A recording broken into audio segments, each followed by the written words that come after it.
한울교회는 아마 저도 지금 캐나다 온 지 이제 올해 20년 가까이 되는데요.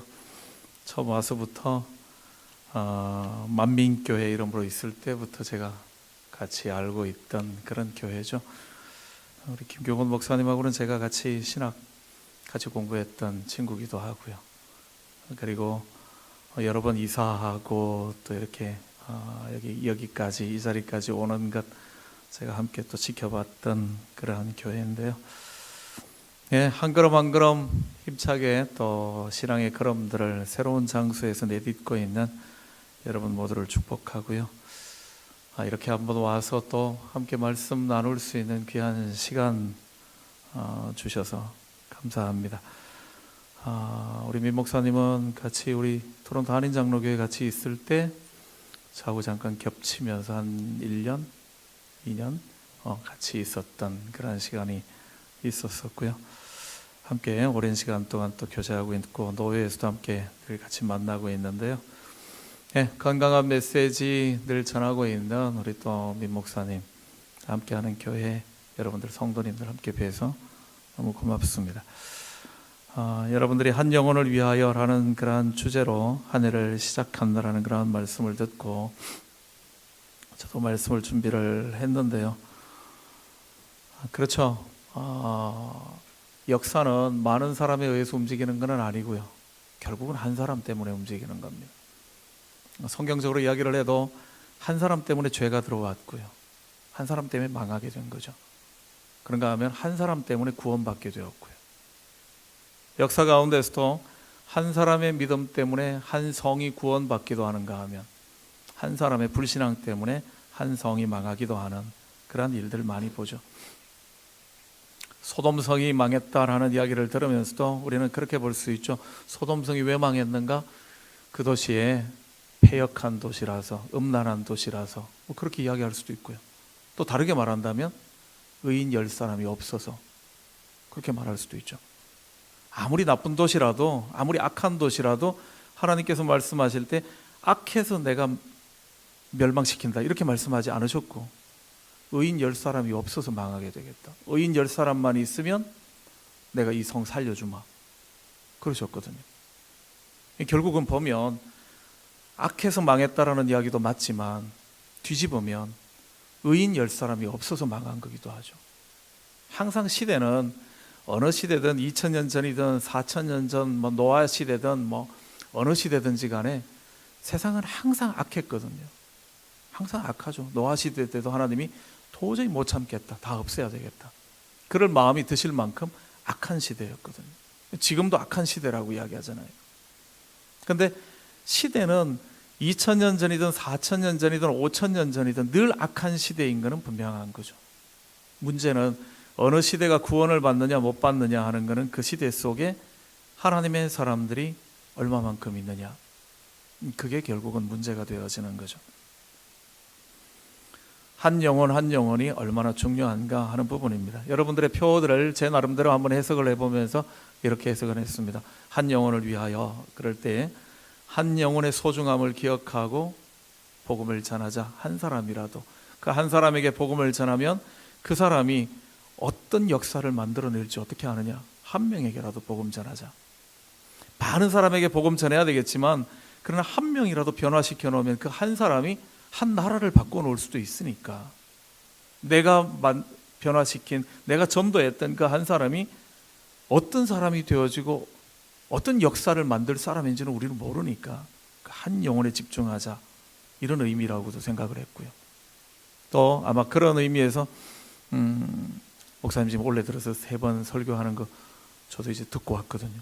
아마 이제 그렇게 이제 메시지들을 전하신 것 같고요. 그죠? 그다음 저는 또 다른 면에서 한번 보면서 우리 자신들 한 사람 한 사람이 영향력을 미치는 한 사람이 되자. 그 한 영혼이 되어질 때에 그 한 사람 때문에 세상이 우리 때문에 또 바뀌어질 수 있으니까 한 영혼을 전도하는 것도 중요하고 내가 그 한 영혼이 되어지는 것도 중요하고요. 오늘 본문 말씀을 제가 묵상하면서 그랬었습니다. 본문 말씀은 이런 이야기죠. 세례 요한이 유대 광야에서 복음을 전했는데 예루살렘과 우리 오늘 안 읽었던 부분이지만 그 뒤에 5절 6절 말씀에 보면 온 예루살렘과 온 유대와 요단강 사방에서 다 그에게 나와서 죄를 자복하고 세례받더라, 회개하더라, 뭐 그런 이야기거든요. 그럴 때 이 말씀을 보면서 이런 마음이 들었었습니다. 충격인데 일반적인 개념하고는 좀 많이 틀리는데, 그런 마음들이요. 두 가지 부분 이런 거였습니다. 하나는 사역했던 장소 때문에 놀랐고요, 광야라는 것 때문에. 또 하나는 그가 선포한 메시지 때문에 놀라게 되어지고요. 또 하나가 더 있다면 그럼에도 불구하고 나타난 결과 때문에 놀라게 되어지고요. 이런 거죠. 그가 사역했던 장소를 성경은 이야기할 때 광야에서 사역을 했다, 그렇게 기록해 주죠. 광야에 대한 개인적인 경험은 제가 이제 우리 런던 한인교회 내려간 지 이제 만 14년, 다음 달 되면 만 14년 됩니다. 이제 15년 차 들어가게 되어지는데요. 2013년도 됐을 때 교회에서 저에게 부임한 지 한 8년 넘어 되고 하니까 안식년에서 한 3개월 휴가 다녀오십시오, 뭐 그래 줬어요. 그래서 얼마나 감사한지요. 사양하지 않고 가겠다고 그랬거든요. 그래서 제가 그 가운데 제일 첫 번째로 했던 거는 정말 가고 싶었던 곳인데 성지를 가봤었습니다. 예루살렘에 가서 제 아내와 함께 이스라엘에 가서 한 달 동안, 뭐 여행사 통해서 갔던 건 아니고요, 그냥 저희 둘이 그냥 갔습니다. 가서 집 하나, 방 하나 렌트하고요, 그 다음에 차 하나 렌트해서 그냥 둘이서 지도 보고 이스라엘 막 돌아다녔거든요. 아는 목사님, 후배 목사님이 한 분이 계셔서 그분이 자기 차량을 가지고 우리를 광야 한번, 유대 광야를 한번 구경시켜 줬던 적이 있습니다. 유대 광야를 보기 전까지는 제 마음이 그랬습니다. 구약 성경을 읽으면서 이스라엘 민족이 이해가 안 되더라고요. 아니, 하나님이 바다를 갈라서 길을 만들어 주셨는데 어떻게 그 장면을 보고 난 다음에 광야 들어가서 하나님 어디 계시냐, 뭐 이런 소리 하지? 이 사람들은 도대체 정신이 있는 사람들인가? 그 생각이 들거든요. 아침에 만나를 먹고 메추라기를 먹어놓고 어떻게 오후 되면 하나님 어디 계시냐, 뭐 이러지? 근데 광야 들어가 보고 제가 느꼈습니다. 그럴 수 있겠다. 척박한 땅이에요. 너무 그 떼학볕 가운데, 우리가 6월 달에 갔는데 5월 말부터 6월 달을 있었는데 정말 힘들어요. 이 거리를 반나절 걸으면 정말 하나님 어디 계시냐 소리 나오겠구나, 그 생각이 들더라고요. 광야는 그런 곳이었습니다. 아무것도 없는 곳은 사막이죠. 근데 광야는 있기는 있는데, 다 있는데 많이 부족한 거죠. 조금씩 있는 곳입니다. 풀도 조금 있고요, 물도 가끔 가다가 어떤 장소에 조금씩 있고요. 있기는 있는데 많이 부족한 곳, 그런 장소들이죠. 그런 장소들은 사역하기에는 적합한 장소가 아니죠. 일하려면, 하나님의 말씀을 전해야 할 사람들이라면 그러면 사람 많이 모이는 곳에 가야죠. 광야는 사람이 모이는 곳은 아니잖아요. 지나가는 장소죠. 빨리 지나가야 할 장소죠. 무엇이든지 다 부족한 장소이기 때문에 그곳은 오래 머무를 장소가 아니고, 그곳은 도시에서 살 수 없는 사람들, 쫓겨난 사람들이 와 있는 장소이기 때문에 위험한 장소이기도 하죠. 그렇기에 일을 하는 사람이라면 그곳은 절대로 선택해서는 안 되는 장소죠. 사역을 하려면, 하나님의 말씀을 소유하고 있는 사람이라면 그가 선택해야 할 장소는 도시 가운데서도 시장, 아니면 어떤 광장들, 사람들 많이 모이고 북적거리는 곳, 그런 곳에 가서 외쳐야죠. 들을 사람이라도 있을 것 아닙니까?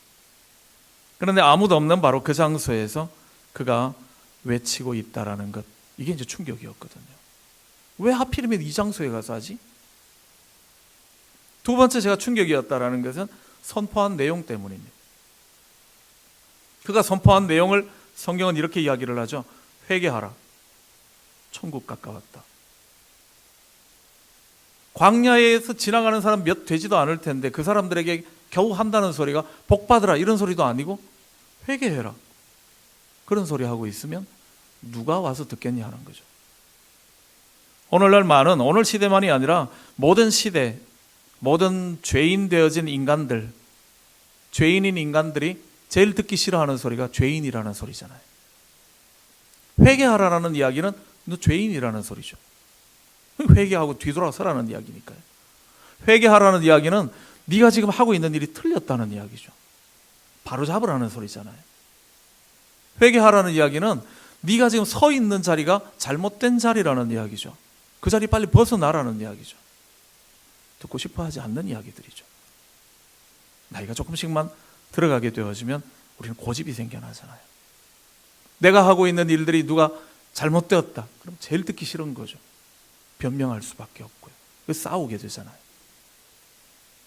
그런데 지금 광야에서 외치는 자의 소리, 세례 요한은 그 사람들에게 너희 다 틀렸어.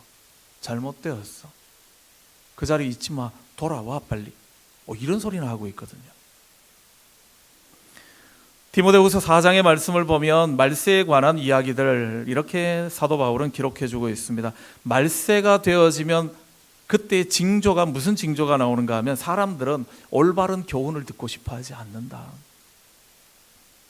전부 사람들이 자기 듣고 싶은 소리만 듣게 되어지는 세상 욕망에 맞춘 비위 맞추는 소리들만 들으려고 하는 시대가 마지막 시대다. 그 말세의 특징이다. 하나님의 심판이 가까워진 시대의 특징은 사람들이 마땅히 들어야 할 하나님의 말씀은 듣지 않으려고 하고 자기에게 만족을 주는 소리들만 들으려고 쫓아다니는 거라. 교회를 가면서도 하나님의 말씀인가 아닌가 하는 것보다도 재미있는 이야기 해주나? 내가 듣고 싶은 소리 해주는가 안 해주는가?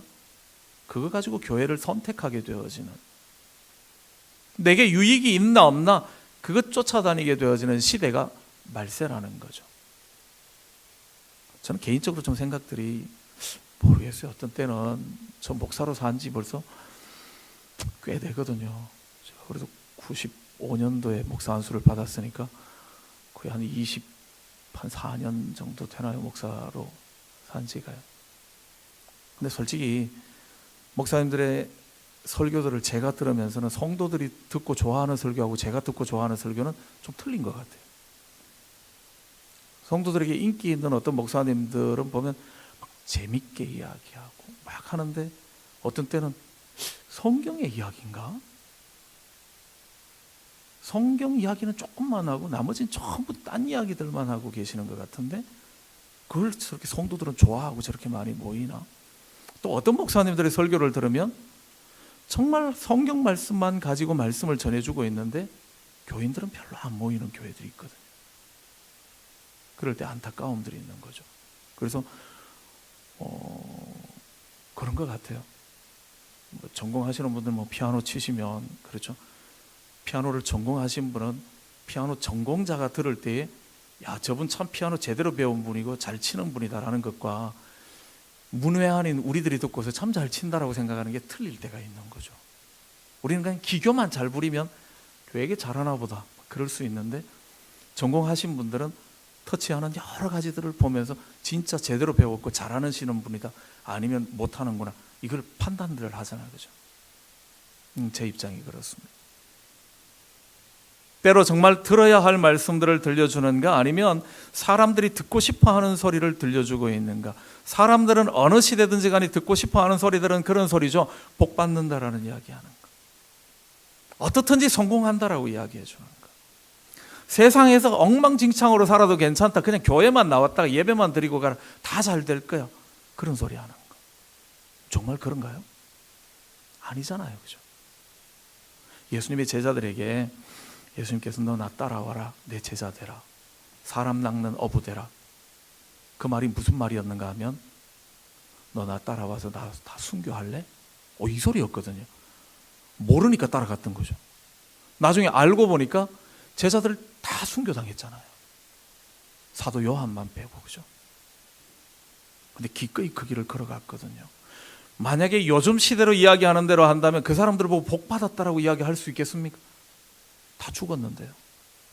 어떤 사람은 칼에 맞아, 돌에 맞아, 어떤 사람은 던져져서 창에 찔려서 예수님의 제자들이 다 죽임 당했는데요. 그들의 삶을 가지고 야 정말 복 받은 삶이야 이렇게 말할 수 있겠냐 하는 거죠. 근데 성경은 그 삶이 복 받은 삶이라고 이야기하는 거죠. 복의 개념이 틀린 거죠. 교회에 와서 자기가 이만큼 돈 많이 벌었고 이만큼 높은 지위에 있고 자기 딸들이 이만큼 공부 잘하고 그거 가지고 복 받았다라고 이야기할 때 그게 과연 성경이 말하는 복 받았다라는 내용하고 같은 건가 하는 거죠. 때로는 같을 수도 있지만 틀릴 경우가 많거든요. 그런데 사람들은 듣고 싶어하는 이야기는 여러분들이 어떻게 살아도 괜찮습니다. 그냥 교회만 나오기만 하면, 와서 자도 괜찮으니까, 교회 와서 앉아 있기만 하면, 세상에서 어떻게 살아도 괜찮으니까 그냥 교회 정만 두고 세례만 받으면 다 잘 될 겁니다. 천국 갈 겁니다. 이런 소리 해주는 걸 다 좋아하는 거죠. 여러분들이 아무리 무슨 짓을 해도 하나님은 다 용서하는 하나님입니다. 이런 소리 듣고 싶어 하는 거죠. 그리고 위로받고 싶은 거죠. 그런데 때로 성경은 그렇게 말씀 안 해주실 때가 많거든요. 제대로 안 살면 얼마나 혼나는지 아느냐? 이런 말씀들이 얼마나 많게요. 그러니 예수 믿는 사람들에게 처음 해주는 말인데, 길 지나가는 광야를 지나가는 사람들에게 야 회개해라 이런 소리들은 듣고 싶어 하지 않는 이야기들이잖아요. 오늘날도 어떨지 글쎄 우리 민 목사님 어떻게 설교하는지 몰라도 회개하라 그래도 여러분들이 다 남아 계시겠지만, 오늘 어떤 교회들은 교회 예배 드리러 오는데 뭐 회개하라 그러고 여러분 죄인입니다 막 이런 소리 하면 다음 주부터 딴 교회 가야 되려나? 그 생각하는 사람들 꽤 많거든요. 저도 어떤 때는 그런 소리 좀 듣거든요. 저도 좀 모난 소리들을 많이 하는 편이라서 어떤 때는 대놓고 이제 저한테 이야기하시는, 요즘은 이제 뭐 말해봐야 안 들을 것 같으니까 이제 포기를 하신 것 같아요, 우리 성도님들도. 그런데 처음에 와서는 그러더라고요. 목사님 뭐 우리 교회에 혼날라고 오는 거 아니잖아요. 좀 좋은 말 좀 해주세요. 뭐 이런 소리 하시는 분들도 있어요. 그래서 글쎄요, 제가 듣는 성경은 틀려요. 왜냐하면 성경이 기록된 목적을 이야기할 때 성경은 교훈과 책망과 바르게 함과 의로 교육하기에 유익한 책이니 그랬거든요. 그럼 성경의 이야기들은 우리를 잘못된 것을 가르치고 지적하고 교훈하고 책망하고 아프게 만들고 바르게 만들고 의로 교육해 나가고 그러기 위해서 성경이 있는 거잖아요. 성경이 그런 책이라면 설교도 그런 설교일 수밖에 없는 거죠. 성경의 내용이 그러니까요. 복에 관한 이야기는 성경 전체를 찾아봐도 사실은 몇 구절 안 되는 이야기거든요. 근데 그 몇 구절 안 되는 이야기를 가지고 계속 복만 성경에 있는 줄로 가르치고 있으면 왜곡시키는 거죠. 잘못 가르치고 있는 것이잖아요. 저는 놀랐던 부분은 바로 그 부분입니다. 세례 요한이 광야에서 외쳤는데, 회개하라는 소리만 하고 있었는데 왜 예루살렘과 온 유대와 사마리아에 있는 많은 사람들이 그에게 몰려왔나 하는 거죠. 왜 몰려왔나 하는 거죠. 회개하라는 소리만 하고 있는데 왜 그 사람에게 몰려와서 결국 보면 회개하고 죄를 자복하고 세례를 받고 이런 역사가 일어나나 하는 거죠. 글쎄요, 민 목사님도 고민 많을걸요. 교회 숫자 많이 늘리려면 저기 뭐 놀수욕이나 이런 데 가서 있어야지, 한인들 많은 곳에서 그래도 오다 갔다 지나가는 사람들이 들어올 거 아니에요. 킹시티에 얼마나 많이 사는지는 몰라도 여기 찾아오기가 뭐 웬만하면 그냥 지나치기도 할 수 있는 교회인데, 그죠? 광야는 그런 곳이잖아요. 그런데 그런 곳에 있는데 어떻게 사람들이 그곳에 찾아 나오죠?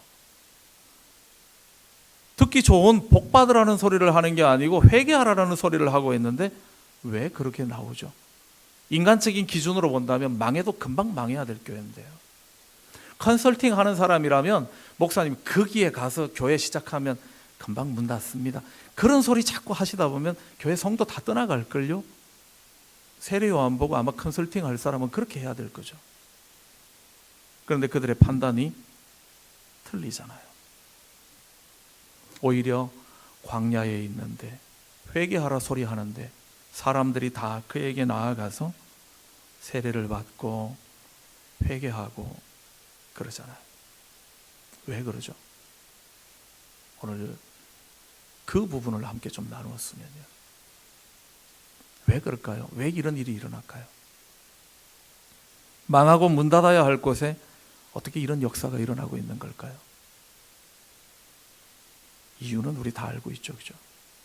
이유는 세례 요한이 메시지 가운데 하나님의 말씀이 있기 때문에요.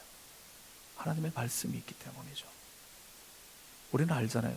하나님의 말씀의 씨앗은 생명을 가지고 있는 거기 때문에 땅의 옥토에만 떨어지기만 되어지면 30배, 60배, 100배 열매를 결실할 수 있다고요. 모든 열매들이 하나님의 말씀의 씨앗들은 어떤 거든지 간에 떨어지면 하나님의 말씀만 제대로 전하게 되어지면 그렇게 열매 맺어져야 하는 것이 하나님의 말씀이기 때문에요. 하나님의 말씀은 우리들의 심령과 골수를 찔러 쪼개는 능력이 있다라고 이야기했거든요. 우리의 모든 모난 부분들을 다듬어내는, 외과 수술하는 양날 가진 칼과 같아서 우리의 심령을 다 찔러 쪼개는, 하나님의 말씀 앞에 서게 되어지면 우리의 모든 암덩어리들이 잘라내지게 되는, 그래서 치료되어지는 역사가 말씀은 가지고 있다라고 이야기를 했거든요. 그래서 시편의 기자의 고백처럼 주의 말씀만이 내 발의 등입니다. 내 길의 빛입니다. 캄캄한 어둠과 같은데 하나님의 말씀 내가 붙들고 있으니까 어디로 가야 될지 알겠습니다. 말씀은 그렇다라는 거죠.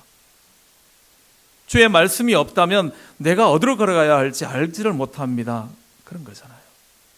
물론 이 말씀이 오늘날 교회들 가운데 말씀이 없다는 이야기는 아닙니다. 말씀이 있죠. 있는데 말씀 말고 다른 것도 너무 많더라는 거죠. 교회가 말씀 외에 너무 하는 일들이 많아서 너무 분주해서 마음들이 다 나누어져 버리더라는 거죠. 그래서 말씀에 집중하지를 못하게 되어지는 것 아닌가 하는 겁니다. 존 메가더 목사님이 쓴 책 가운데 그리스도만으로 충분한 기독교라는 그런 책이 있습니다. 그 책에서 존 메가더 목사님은 이렇게 말씀합니다. 왜 교회가 하나님의 말씀 하나만 붙잡지 않고 이런저런 수많은 것들에다 관심을 가지고 있을까? 그 이유를 그는 그렇게 이야기합니다. 그 안에 하나님의 말씀의 능력을 경험한 사람이 없기 때문에, 말씀을 믿지 않기 때문에, 말씀이 어떤 것이라는 것을 알게 되어진다면 그러면 말씀만 붙들게 되어질 텐데, 말씀이 무슨 능력을 가지고 있는가를 경험해 본 적이 없게 되어질 때 말씀 말고 다른 것들을 가지고서 교회의 중요한 어떤 재원으로 교회를 성장시킬 어떤 내용으로 자꾸 삼으려고 한다는 거죠. 충분히 그런 것 같아요. 미국 신약학 교수인 케네스 버딩이라는 사람은 이렇게 이야기합니다. 오늘날 기독교인들의 성경에 관한 지식은 무지를 넘어서 위기 수준으로 달려가고 있다. 그분은, 그 교수님은 자기의 신학생들을 대상으로 또는 여러 조건들을 가지고서 그 내용들을 이제 설명을 해주고 있는데요. 그분의 이야기뿐만이 아니라 2014년에 바나그룹과 미국 성서협회에서 조사한 내용에 따라도 이 내용은 확인이 되어집니다. 미국 성인들 81%가 성경 내가 좀 안다 이렇게 이야기를 한대요. 근데 그 좀 안다라는 사람들에게 이렇게 질문했답니다. 성경책의 구약의 첫 번째 책이 뭡니까? 이 질문했다. 여러분들 대답 혹시 못하는 분 있는 거 아니죠? 알죠, 다. 그죠? 창세기잖아요. 그죠? 맞죠? 이걸 모르는 사람이, 아는 사람이 대답한 사람 중에 43%밖에 안 되더라는 거죠. 자기 성경 좀 안다라고 대답해 놓고 난 다음 구약의 첫 번째 책이 뭡니까? 그러니까 창세기인 줄 모르는 사람이, 그러니까 얼마라는 이야기? 좀 7% 된다라는 이야기죠. 그럼 절반 이상이 자기 성경 안다라고 이야기해 놓고 난 다음에 구약의 첫 번째 책이 창세기라는 것을 모르는 사람이 절반이나 되더라는 거죠. 이게 말이 안 되는 이야기잖아요. 물론 한국 교회는 그렇지는 않을 겁니다. 그죠? 4분의 1이나 되는 사람이 성경을 전혀 읽어본 적이 없다라고 대답을 한답니다. 아까도 식사하면서 그런 이야기 잠깐 나오는데 저는 그렇게 생각을 해요. 개인적인 생각입니다. 왜 PCC 교단이, 우리 같은 교단 안에 있으니까, 그죠? 왜 PCC 교단이 동성애에 대해서 저렇게 우호적으로 이야기들을 자꾸 할까? 저는 분명한 내용은 그렇다고 생각해요. 성경을 모르기 때문이구나. 안 읽는구나. 성경을 읽어본다면 하나님께서 뭐라고 말씀하시는지를 알 수밖에 없을 텐데. 세상 사람들이 다 이거 괜찮다라고 이야기를 해도 우리의 기준은 성경이기 때문에 100명이면 100명 세상 사람들이 다 그 정도는 괜찮아요 이야기를 해도 성경이 아니야 그러면 아닌 거죠. 우리는 그렇잖아요, 그죠? 왜냐하면 말씀이 가장 기준이니까요. 근데 하나님의 말씀을 배우지도 않고 알지도 못하는 사람들이 교회 안에 너무 많다라는 거죠. 어떤 분들은 그런데요, 버딩 교수는 자기가 가르치는 신학교 학생인데 구약의 사울 왕의 사울과 신약의 바울이 된 사울, 이 두 사람이 같은 사람인지 틀린 사람인지도 모르는 신학생들이 자기 수업 클래스 안에 있더라는 거죠. 그러면서도 신학생이라고 지금 신학교 와서 공부를 하고 있다는 겁니다. 하기야 제가 우리 교회 제자훈련반을 지금 저는 제자훈련을 오래 하고 있거든요. 지금 13년째 하고 있는데 제가 중간에 한 번은 제자훈련을 한때는 막 5개 반을 운영을 하다가 너무 이제 번아웃 되는 때가 있어서 한 해를 쉬었던 적이 있었습니다. 우리 교회는 거의 제가 기억할 때는 한 250명 이상이 제자훈련반 저하고 같이 매주 2시간 반씩 32주 한 9개월 정도 수업을 저하고 같이 나누게 되어지는 반들을 수료하신 분들이 한 250명 정도 됩니다. 그분들이 전부 다 교회 중간 중직자들이 다 되어 있죠. 저희 교회는 그래서 교회 무슨 일이든지 조금 일하는 사람이라면 다 제자훈련반 출신이라야지만 됩니다. 기본적으로 그렇지 않으면 구역장이건 권찰이건 아니면 임직자 자체 투표를 못 받게 되어 있으니까요. 아예 저희 내규에다 그냥 해놓았습니다. 제자훈련반 못 수료 안 했으면 그러면 아무 자리에도 못 나옵니다.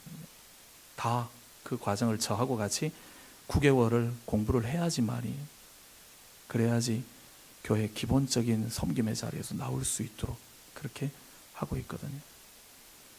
제사반 하면서 그런 걸 느꼈었어요. 이디오피아 여왕 간다게 국고 맡은 네시가 왔다가 예루살렘에 와서 예배드리고 돌아가다가 빌립을 만나잖아요, 그죠? 빌립을 만나서 변화되고 세례를 받게 되어지는데 이 빌립과 예수님의 제자 빌립과 헷갈린 사람들도 있더라고요. 여러분들 중에서 헷갈리는 사람이 있는 것 같기도 한데 같은 사람 아니야? 막 그러실 수도 헷갈려 하시는 분이 계세요. 어떤 때는 이런 것도 있죠. 예수님이 성전에서 상을 다 둘러 엎으신 사건은 공생의 첫 번째 시작할 때하고 마지막 고난당하던 첫 번째 주의 첫날에 했던 2번의 이야기거든요. 근데 이걸 한 번 일어났나 2번 있었나? 이거 헷갈려 하시는 분들도 있고요. 예수님께 향유옥합 부은 사람도 한 사람인가 2사람인가 막 헷갈려 하시는 분들도 많고요. 그죠? 하나는 베다니에서 있었던, 예루살렘 바로 옆에 있었던 베단이라는 도시에서 마을에서 있었던 일이고 하나는 가버나움에서 있었던 일이고 2개가 다 다른 이야기들인데요. 같은 이야기인 줄 알고 계시는 분도 있고, 저는 어떤 분이 이걸 헷갈려가지고 설교하시는 설교도 들어봤어요. 목사님인데 이게 무슨 이야기인지 제가 이해가 가더라고요. 그러니까 목사님이 이걸 헷갈려가지고 설명을 다르게 하시는 모습을 보면서 목사님도 지금 헷갈려 하고 계시는구나 이렇게 느낄 때 당황이 됐던 적이 있었거든요. 때로 우리는 성경 말씀을 많이 아는 것 같지만 사실은 너무 피상적으로 알고 있을 때가 많더라는 거죠. 제가 왜 저희 교회에서 제사반을 목숨 걸고 지금 하는가 하면 이번 기수에도 13기수에 2개 반을 운영을 하고 있는데요. 그러면 성경을 저와 함께 보면서 묵상하는 법들을 함께 배우거든요. 큐티하는 법들이, 저는 제자훈련에서 큐티하는 걸 제일 중심으로 여깁니다. 하나님의 말씀 가지고 묵상해서 하나님의 음성을 들으려고 하는 거, 이걸 함께 훈련해내는 과정을 하거든요. 그러면 성도들 가운데 정말 놀랍게 바뀌어요. 하나님의 말씀을 목사님들이 설교만 해주는 줄 알았다가 자기가 하나님의 말씀 앞에 서서 진리를 깨달으면서 발견하는 그 감격, 그 희열들이, 와, 목사님한테 가서 이거 목사님도 알고 있냐고 막 이야기해주고 싶어서 오는 사람들, 그죠? 그 기쁨을 가지고 나오는 사람들의 모습을 보면 너무너무 귀하잖아요. 하나님의 말씀을 보면서 정말 꿀과 송이꿀보다도 하나님의 말씀이 더 달다라는 말이 무슨 소린가를 막 알아가는 과정에서 기뻐하는 모습들이에요. 그래서 처음에는 성경은 목사님들이나 하는 거지 뭘 우리 보고 큐티하라 그러세요? 뭐 그러시다가 몇 주 지나고 난 다음에 자기들이 성경을 읽으면서 너무너무 변화되어지는 모습에서 그들이 쓰고 있는 내용들이나 고백하는 내용들이 달라지는 걸 볼 때 얼마나 귀한 모습이 되어지는지요. 말씀은 그런 능력을 가지고 있거든요. 그런데 하나님의 말씀을 읽지도 않고 보지도 않게 되어지는, 묵상하지도 않게 되어지고 그냥 가져다 주는 것만 주워 먹게 되어지는 신앙 가지고 아무런 세상을 변화시키지를 못한다는 거죠. 왜 세례 요한이 광야에서 외치고 있는데, 왜 세례 요한이 회개하라는 말만 이야기하고 있는데 왜 그곳에 사람들이 모여드는가? 하나님의 말씀이 있기 때문에.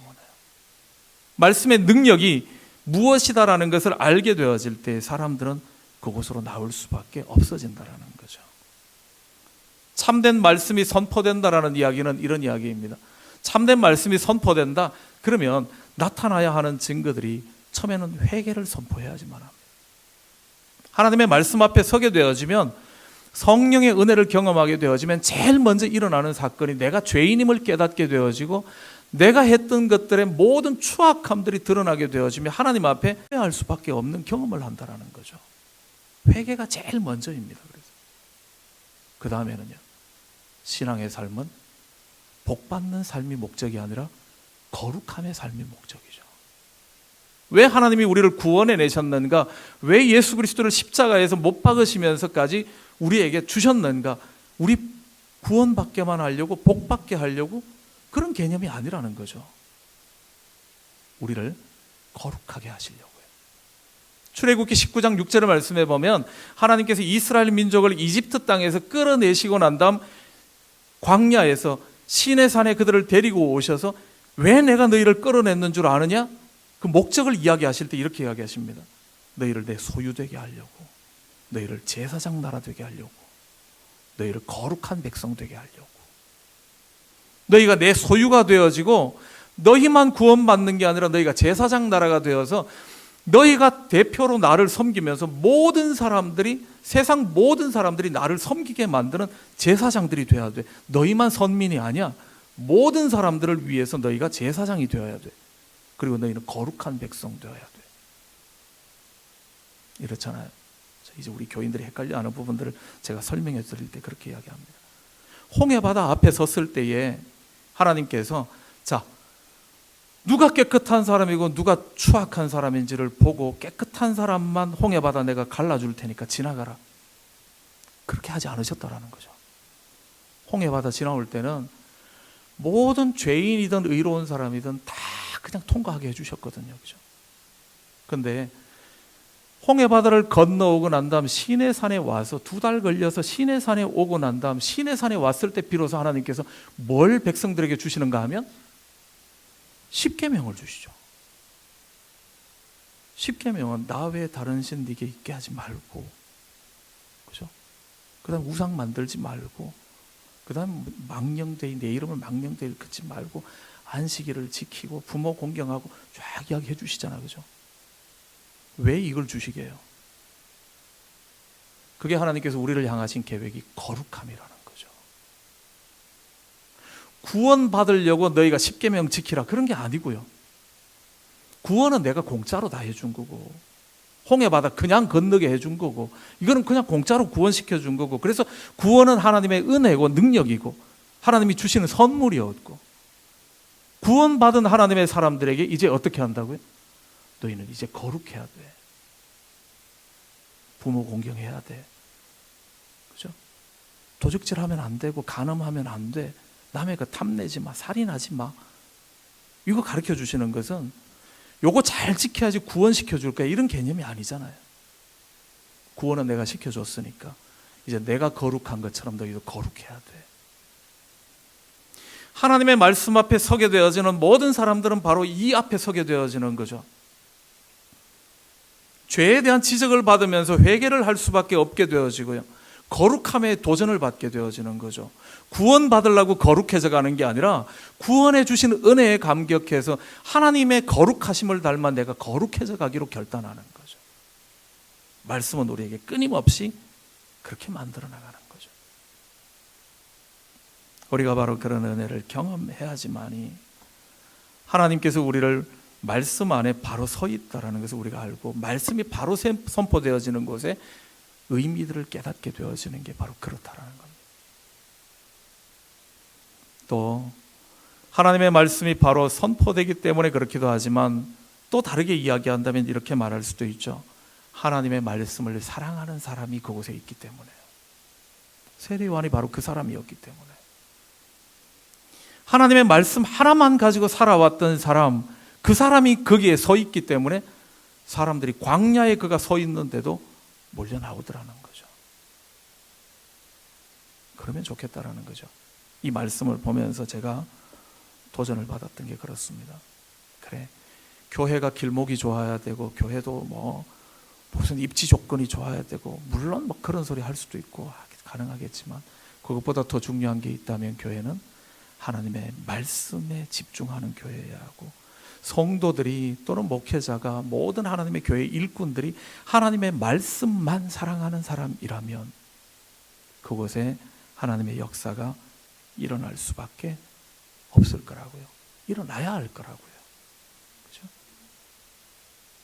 숫자에 연연하지 않고 오직 어떻든지 간에 하나님의 말씀에만 순종하겠다라고 말하는, 외치는 사람.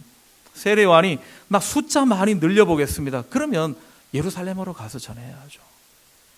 숫자 상관없었기 때문에 광야에 나와 있었던 거죠.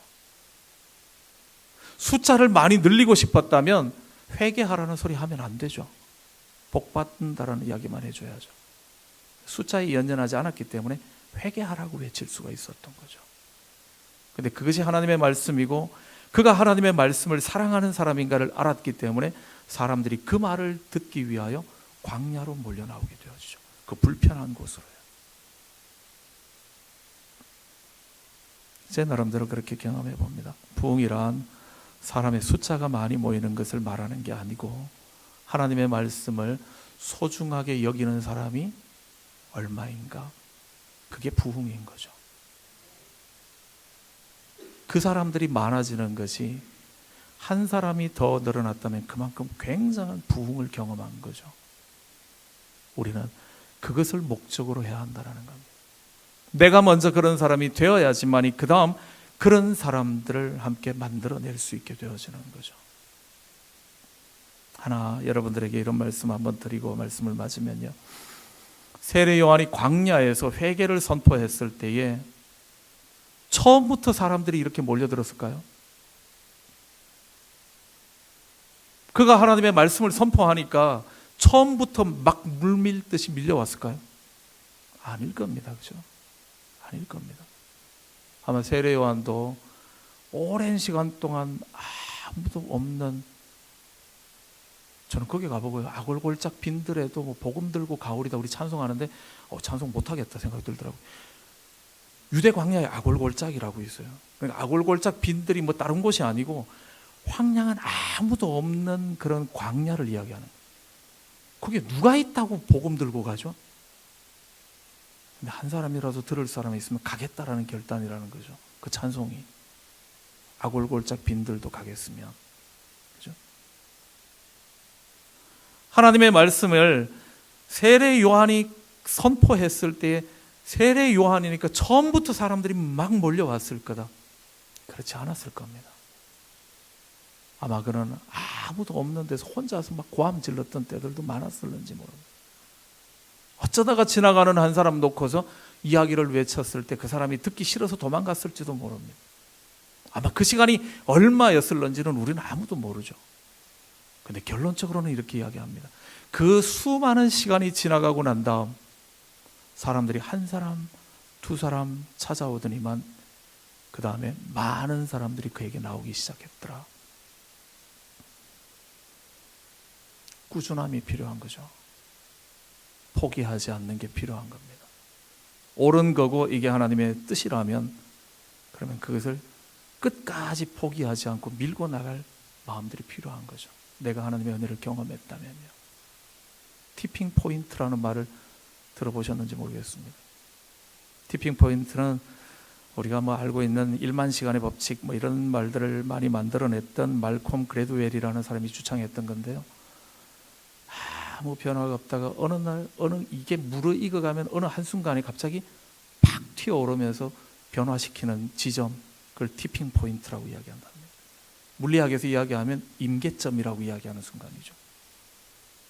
물을 끓이면 끓고 뭐 이러다가 100도가 되었을 때 갑자기 물이 수증기로 바뀌게 되어지는, 그죠?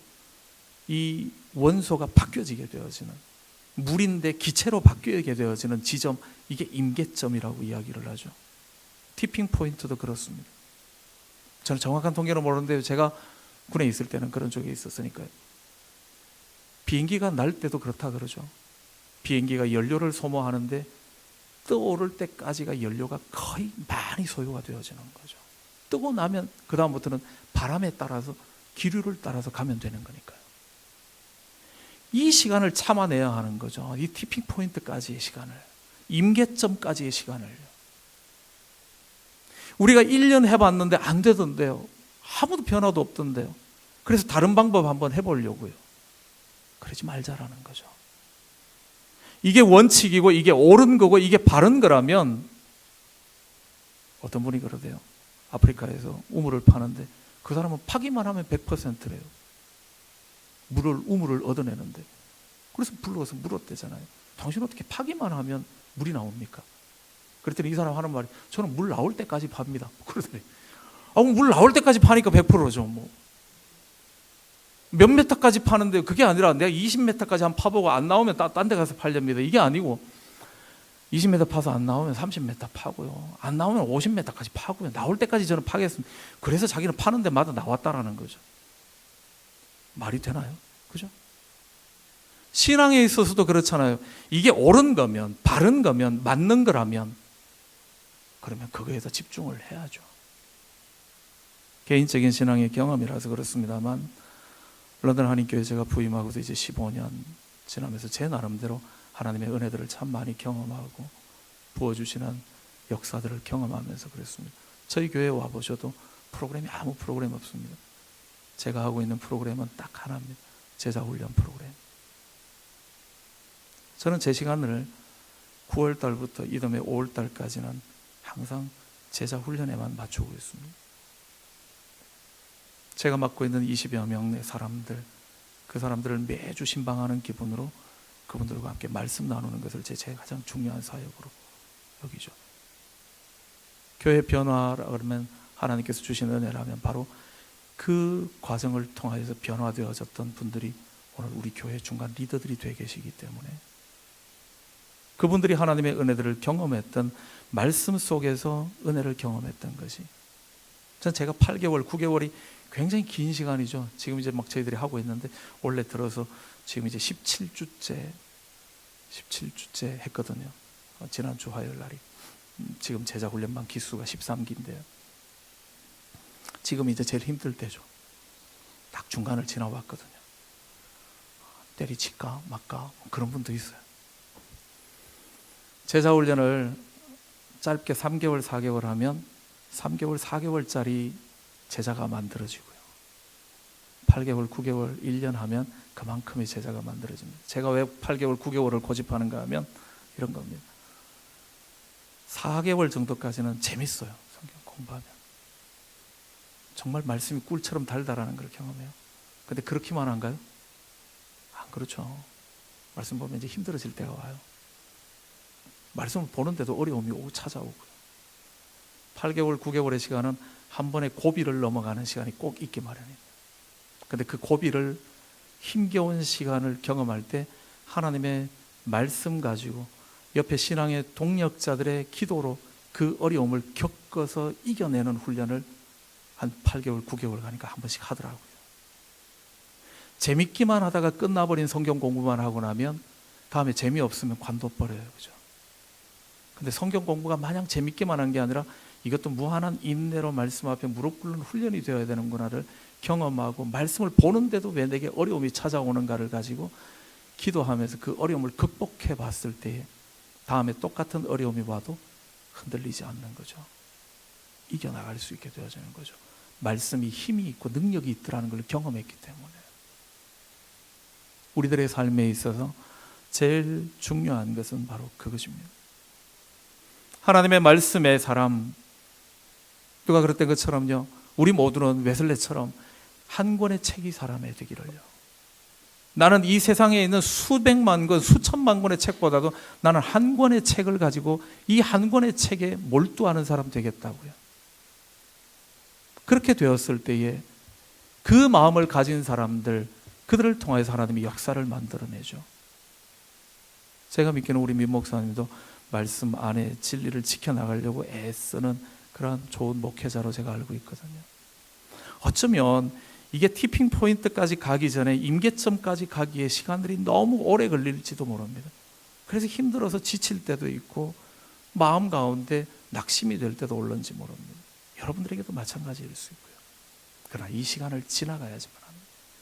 그 임계점의 시간을 맞이하는 시간이 주어졌을 때, 그 시간을 경험하게 되어질 때 우리는 많은 사람들이 하나님 앞으로 몰려오게 되어지는, 우리가 진리의 말씀을 소유하고 있고 말씀이 그 능력을 가지고 있다는 것을 확신하게 되어질 때에, 포기하지 않고 그 말씀을 붙잡게 되어질 때에, 그 말씀이 결국 세례 요한이 처음 외쳤을 때에 아무도 듣지 않고 지나가는 곳에서 혼자 독백처럼 외쳤던 것이 어느 순간에 갑자기 모든 사람들이 몰려 나오면서 회개하고 세례를 받게 되어지고 변화가 일어나게 되어지는 것처럼 그 은혜의 경험들을 우리는 하게 될 거라는 거죠. 그 시간들을 너무 조급하게 계산하지는 말자라는 겁니다. 옳은 것이라면, 이것이 가장 중요한 것이라면, 이 중요한 것은 물이 나올 때까지 파는 것처럼 하나님의 은혜를 경험할 때까지 그 자리에 머물러 서 있어야 한다는 거죠. 이 시간을 견디지 못하게 되어질 때, 이런저런 다른 방법을 찾게 되어질 때는 임계점 가까이 왔다가도 다시 주저앉아 버리게 될는지 모릅니다. 그렇죠? 이러지 않도록 해야 한다는 거죠. 광야의 부흥은 우리들에게 그렇게 말씀을 해주십니다. 광야의 부흥이죠. 광야에서 부흥을 경험할 수 없는데 광야에 그 많은 사람들이 와서 회개하고 세례받고 했다는 게 얼마나 놀라운 사건이게요. 그것은 하나님의 말씀의 능력을 기억하는 사람, 또 하나님의 말씀이 얼마나 능력이 있다는 것을 체험한 사람, 그 사람들을 통해서 만들어내는 것임을요. 우리의 삶이 광야죠. 다 안 주어지잖아요. 뭐든지 자꾸 모자라잖아요. 그죠? 이민사회도 좀 그렇죠. 이민교회도 그렇죠. 아마 한울교회도 그렇지 않을까요? 뭘 좀 하려고 그러면 사람이 모자라고, 뭘 하려고 그러면 돈이 모자라고. 없는 게 아니라 있기는 있는데 다 부족하죠. 뭐든지. 그래서 광야 같은 곳이잖아요. 그죠? 힘들죠. 정말 많은 사람들이 몰려와서 대도시가 되었으면 좋겠던 어떤 그런 마음들이 있을 수도 있을런지 모릅니다. 우리가 있는 자리가 광야 같을 수도 있고요. 그런데 그 광야 같은 자리에 부흥을 경험하는 것, 딴 것이 아니라 말씀을 통한 회개를 경험할 때, 말씀을 통해서 거룩함이 우리의 삶의 목적이 되어질 때, 저는 저희 성도들에게도 자주 그렇게 강조들을 합니다. 복 받으려고 예수 믿지 마십시오. 어쩌면 복 못 받을지도 모릅니다. 망할지도 모릅니다. 복은, 우리가 말하는 복은 세상이 말하는 복, 그 개념을 말하는 거죠. 세상이 말하는 그런 식의 복은 어떤 사람에게 하나님 주시기도 하고 어떤 사람에게 안 주시기도 하는 거기 때문에, 예수 믿으면 다 복 받는다라는 말은 그런 복 받는다라고 이야기를 듣고 오셨다면 아마 여러분 속고 오셨을 겁니다. 잘못 오신 거죠.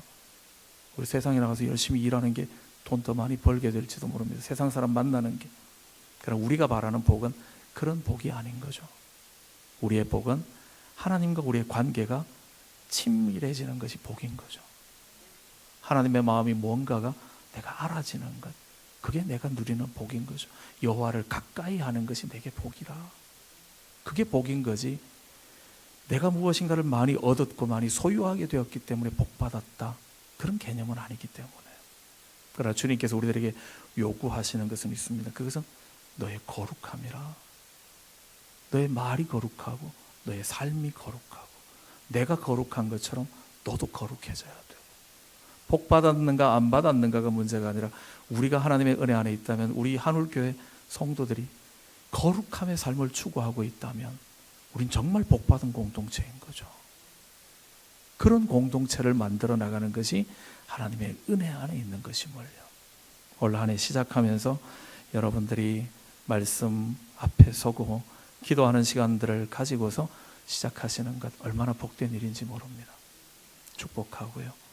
여러분들이 다른 무엇이 아닌 내가 바로 그 한 사람, 다른 한 사람을 전도해 오기 위하여 그들의 영혼이 소중한 것들을 깨달아 알기 전에 내가 먼저 하나님 앞에 얼마나 소중한 사람들이고 내 한 영혼이 하나님 앞에서 온전한 영혼이 되어질 때에 우리가 생명을 가지고 있다면 우리는 30배, 60배, 100배 열매를 결실할 수밖에 없음을요.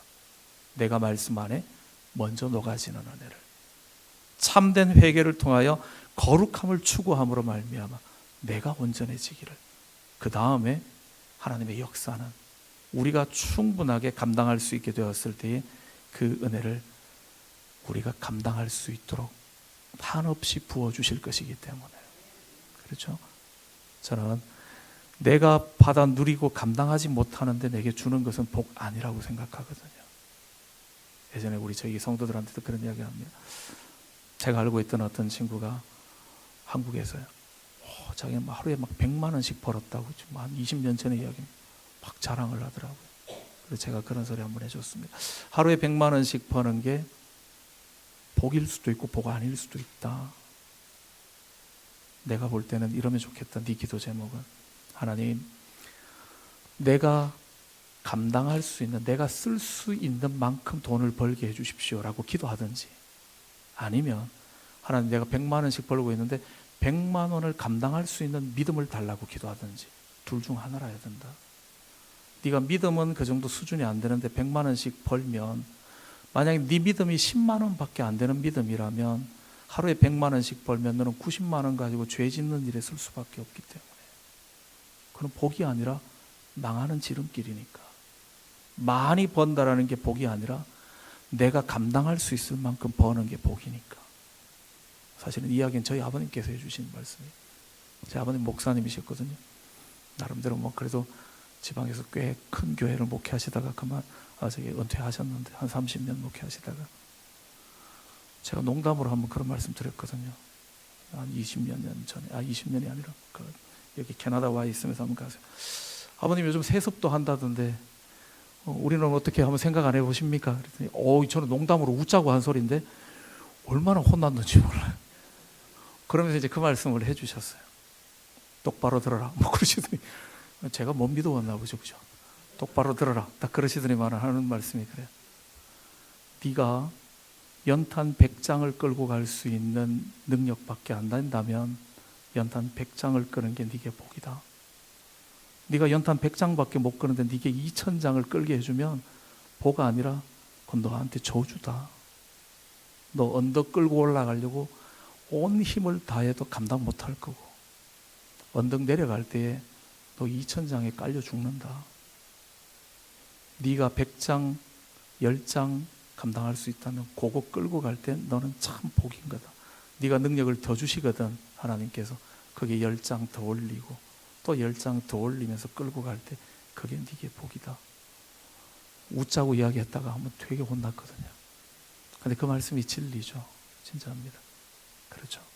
하나님께서 우리의 내실이 굳어지고 우리가 하나님을 사랑하게 되어지고 하나님의 말씀 앞에만 온전하게 서게 되어질 때는 우리들의 속을 키워주시고 난 다음 그 임계점의 시간에 우리들에게 한량없는 은혜를 부어주실 것임을 말씀 안에 든든히 세워져 가시며 하나님이 기뻐하시는 하나님의 사람들 다 되시기를 간절히 주님의 이름으로 축원합니다.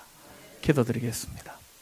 좋으신 아버지 하나님, 고맙습니다. 우리 한울교회를 주님께서 사랑하시며 여기까지 은혜로 지키시며 보호하여 주셨음을 인하여 감사드리며, 이제 2019년을 시작하며 아버지 하나님의 말씀 앞에 서며 한 영혼을 주님 앞에 올려드리기 위하여 교회가 영적으로 더욱더욱 성장하며 부흥해 나가는 그러한 아름다운 꿈들을 꾸며 이 한 해를 시작합니다. 아버지 하나님, 기도하며 무릎 꿇을 때마다 주님 부어주시는 은혜가 이 교회 가운데 차고 넘치게 하여 주시옵소서. 무엇보다도 우리 각자가 하나님 앞에 아름다운 한 영혼들임을 잊지 말게 하여 주시오며, 우리가 해야 할 가장 중요한 일들인 하나님의 말씀 앞에 서는 일들을 게을리하지 않게 하여 주시옵소서. 아버지 하나님, 주의 말씀만이 생명이며 능력임을 기억합니다. 아버지 하나님의 말씀에 능력이 있음을, 세상을 변화시킬 수 있는 능력이 주의 말씀 안에만 있음을, 말씀을 사랑하는 하나님의 사람들을 통하여 주님께서 얼마나 놀라운 기적의 사건들을 만들어내심을 우리가 믿기에 오늘도 우리 모두가 그러한 은혜의 사람들 되어지기를 간절히 소망합니다. 한 사람 한 사람 주의 성도들을 붙드셔서 영광 받으시며 한울교회의 모든 성도들이 주님 보시기에 참 아름다운 믿음의 용사들로 세워져 가는 거룩함의 자리에 이르러가는 주의 백성들 되게 도와 주시옵소서. 함께 하셔서 주님만 영광 받아 주시기 간절히 소망하며 사랑 많으신 예수님 이름으로 감사드리며 기도드립니다. 아멘.